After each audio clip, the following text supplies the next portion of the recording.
Sobre el principio de precaución, que también se ha mencionado en este evento, los jueces constitucionales hacen una aplicación que a mi juicio es bastante correcta y bastante en la línea de esta aplicación estricta de la que nos hablaba Ricardo. Lo aplica, como dice allí, hasta tanto se demuestra objetivamente que no existe la probabilidad o el peligro cierto de que las tareas que se realizan en una determinada zona produzcan contaminación o conlleven daño ambiental, es deber de los jueces constitucionales propender de inmediato resguardo y hacer efectiva la tutela judicial de los derechos de la naturaleza. Me salto un poquito con el tiempo. Nótese que incluso en relación al medio ambiente no se trabaja solo con la certeza del daño, sino que se apunta a la probabilidad. Entonces, de esa manera entendieron los jueces constitucionales el principio de precaución que está en la Constitución y en otros instrumentos internacionales, y los aplica en la práctica a un caso concreto para resolver el dolor de la gente que ha acudido en busca de justicia. Pasemos adelante. Igual, un tema que es interesante sobre el cual hay que reflexionar y trabajar es cómo identificar un daño que sea violatorio de derechos de la naturaleza y de alguna manera contrastarlo con un daño que pueda ser violatorio de derechos ambientales, el derecho al medio ambiente sano o de normativa ambiental en general. Entonces, un criterio que plantean estos jueces es los efectos generacionales, y considera que los daños a la naturaleza son daños generacionales que consisten en aquellos que por su magnitud repercuten no solo en la generación actual, sino que sus efectos van a impactar a las generaciones futuras.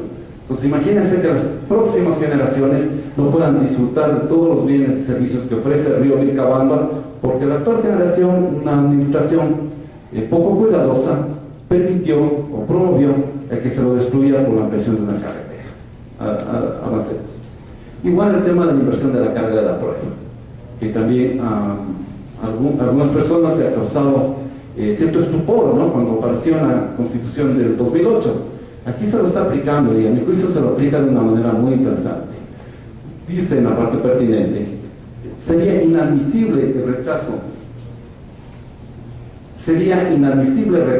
de una acción de protección a favor de la naturaleza por no haberse arrimado prueba, pues en caso de probables, posibles, o bien que puedan presumirse ya provocado un daño ambiental por contaminación, deberá acreditar su inexistencia no solo quien está en mejores condiciones de hacerlo, sino quien precisamente sostiene tan irónicamente que tal daño no existe. Entonces, ahí están las razones fundadas para que exista esta inversión de la carga de la prueba. Es decir, normalmente el promotor de la actividad dañosa o la autoridad estatal que la promueve es quien está en mejores condiciones de demostrar la existencia o inexistencia del daño invocado.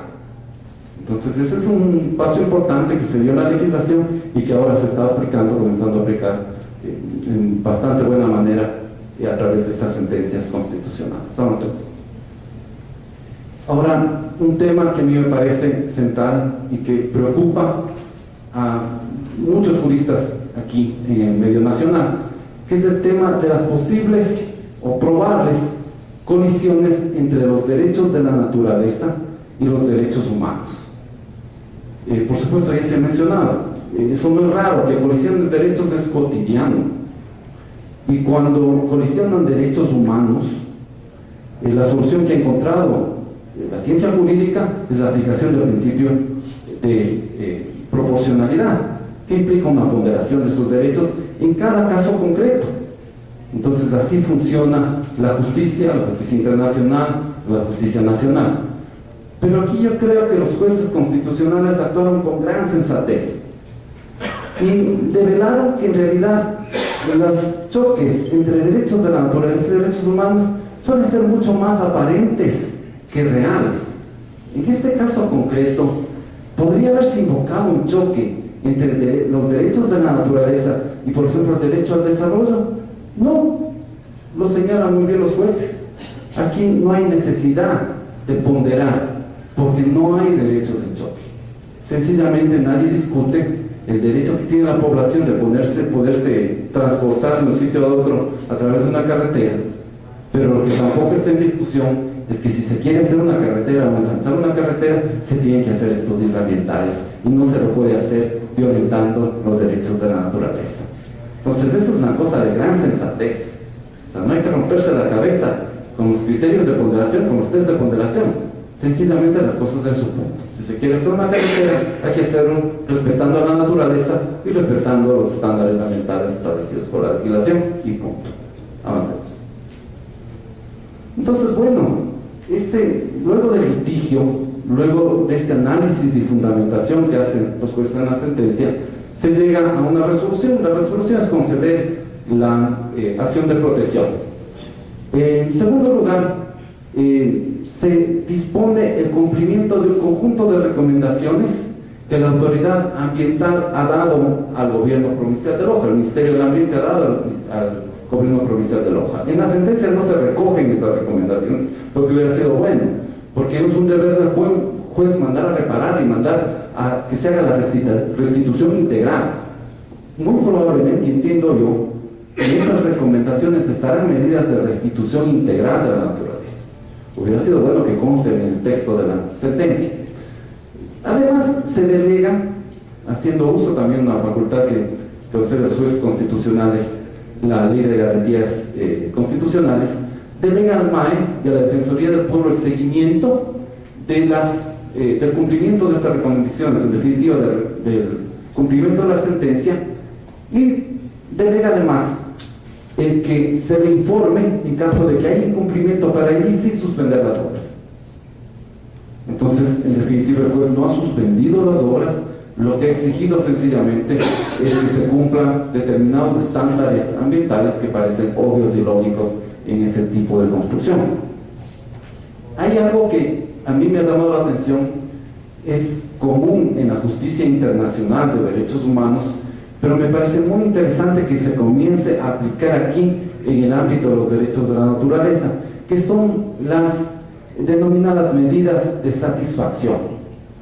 Los jueces mandan que la entidad demandada pida disculpas públicas por iniciar la construcción de una carretera sin contar con el licenciamiento ambiental.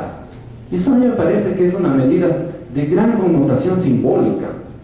Yo creo que si hay algo que es relevante en el modelo de país que propone la Constitución de Montecristi, es precisamente el reconocimiento de derechos de la naturaleza, es decir, que la naturaleza es un sujeto, es un alguien, no es un algo, el que vivimos en un estado de plurinacionalidad y en donde hay una orientación general de los procesos de desarrollo hacia suma causal, es decir, hacia el buen vivir. Y eso implica un nivel de reconocimiento de responsabilidades muy alto por parte de las autoridades públicas. Y por supuesto, el construir una carretera sin observar el respeto que nos exige la Constitución a la naturaleza es un acto que debe ser señalado y que las autoridades deben asumir una responsabilidad y deben además pedir disculpas, como han mandado a hacer los jueces.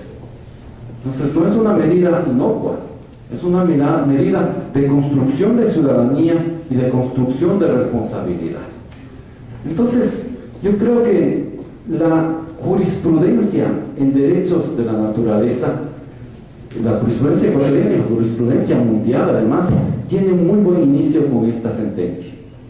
Lo que se va aplicando de una manera jurídica, no arbitraria, y además de una manera que muestra compromiso y preocupación por algo que es realmente importante para la humanidad en el momento que nos ha tocado vivir, que es la protección de la madre naturaleza en una coyuntura en que los efectos globales del cambio climático se hacen sentir día tras día.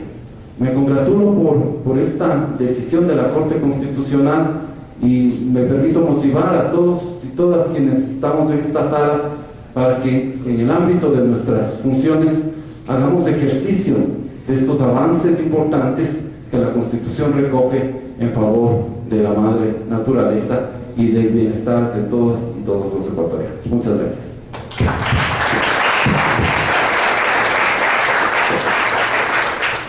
Agradecemos al doctor.